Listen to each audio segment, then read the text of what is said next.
Selamlar dostlar, mutlu haftalar diliyorum. 3 Nisan pazartesi gününden bahsedeceğiz. Bu akşam pazar akşamı.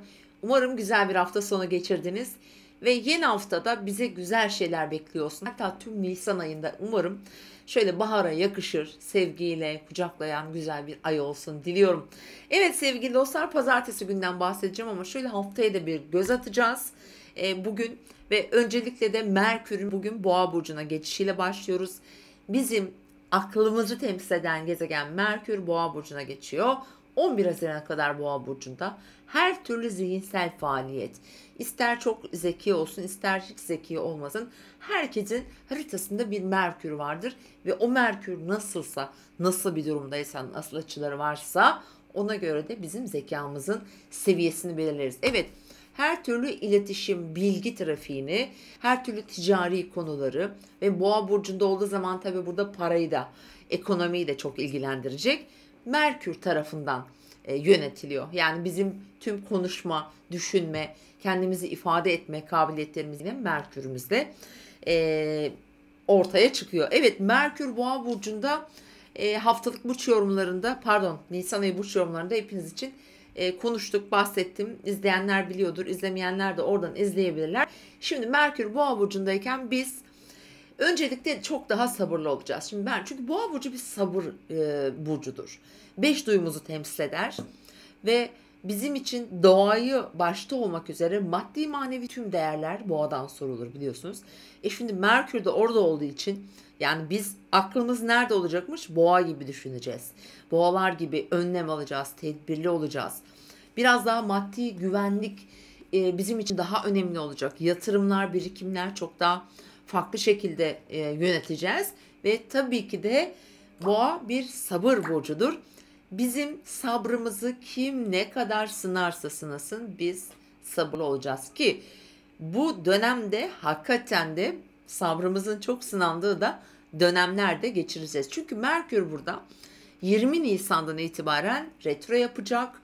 15 Mayıs'a kadar işte o retro döneminde birazcık daha fazla sabrımız sınanabilir ama en fazla tabii orada maddi güvenliğimiz, yatırımlarımız, orada daha çok aklı kullanmak isteyeceğiz. Tabii ki o zaman geldiğinde bunları daha detaylı konuşacağız sevgili dostlarım. Umarım güzel bir hafta geçiririz dediğim gibi. Şimdi pazartesi günü Ay Başak Burcu'nda bu arada. Tabii ki Ay Başak'ta olduğunda Merkür de Boğa'ya geçiyor. Bu arada saat 19.22'de akşam saatlerinde geçecek. Uyumlu bir açısı olacak. Toprak elementi güçleniyor gökyüzünde. Yalnız şöyle bir şey var. Bu akşam oldu. Ay Başak'ta Satürn karşıtlığı yaşıyoruz. Pazar akşamı geçerli. Biraz sıkıntılı olabilir. Bir takım aksiliklerle karşılaşabilirsiniz. Pazar akşamından bahsediyorum.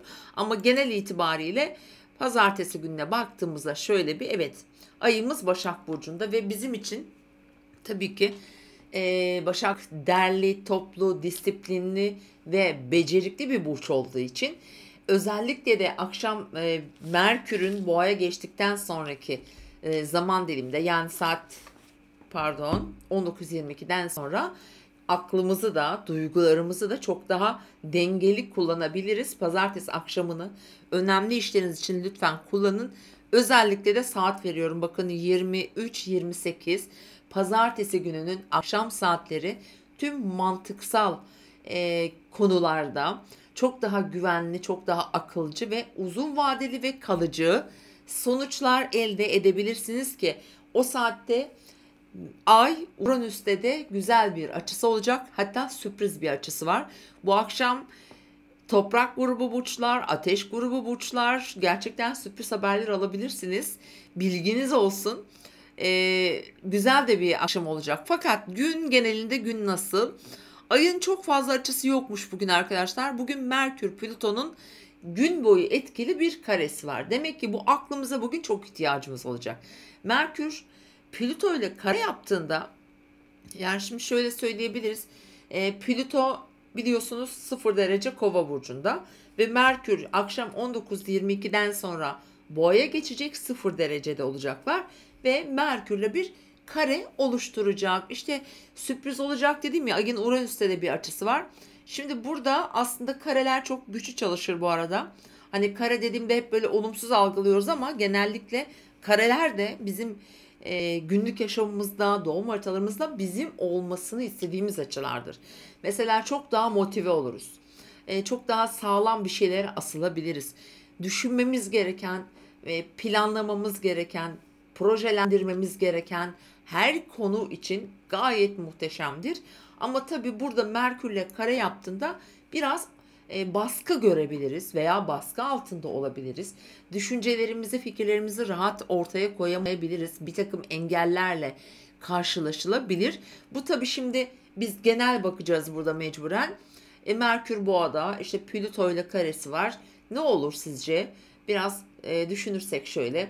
Biraz özgürlük, mesela Kova özgürlükle ilgili. Merkür Boğa'da parayı, güvenceyi, güven duygusunu ve daha güvenli hareket etmeyi düşünüyor. Burada bir çatışma söz konusu. Bizim güvenlikle ilgili konularda bir takım sıkıntılar çıkabilir. Bir takım engel, manipülasyonlarla karşılaşabiliriz. Bunu tüm aslında bu fikirsel, düşünsel konularda olduğu gibi mesela tüm ticari anlamda bunu düşünebilirsiniz. Çünkü Merkür o alanda ciddi şekilde bunları yönetir.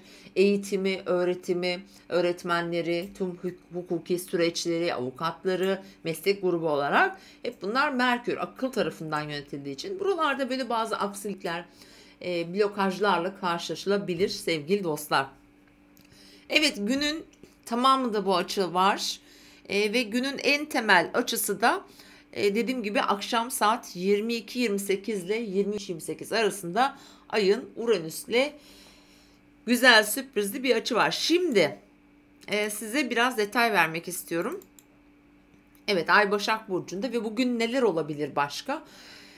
Şimdi hem Ay Başak'ta hem aynı zamanda Başak'a Merkür'ü yönetiyor ve akşam saat 20'den sonra aslında hani Merkür'ün 20'ye kadar diyelim, yani saat 8'e kadar olan süreçte şimdi bakıyoruz Merkür Koç burcunun son derecelerinde. Bu da ne demek?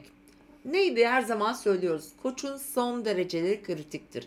Daha doğrusu her burç için her şey geçerli ama Merkür burada agresif çalışacaktır. 29 derece çünkü biraz saldırgan bir derecedir. Ve çok düşünmeden fevri hareketler, fevri konuşmalar getirebilir. Çünkü Koç burcunda ve gün boyunca bu Merkür'ün akşam saatlerine kadar 28-29 derecelerdeki aslında seyri bizi biraz daha, çünkü Ay ile Başak'ta daha mantıklı düşünmeye davet ediyor. Hemen aklımıza ilk geleni yapmamalıyız. Biraz düşünmeliyiz, yutkunmalıyız. Birkaç saat sonrayı planlamalıyız. Ki zaten bence akşam saat 20'den sonra böyle çok önemli kararlar alın. Çünkü Merkür Boğa'da çok iyi düşünür, çok iyi analiz eder, yaş tahtaya basmaz. O yüzden bizim doğum haritalarımızda da işte Merkür'ümüz neredeyse, nasıl açıları varsa kişinin nasıl düşündüğü, zekası o seviyede de belli olur.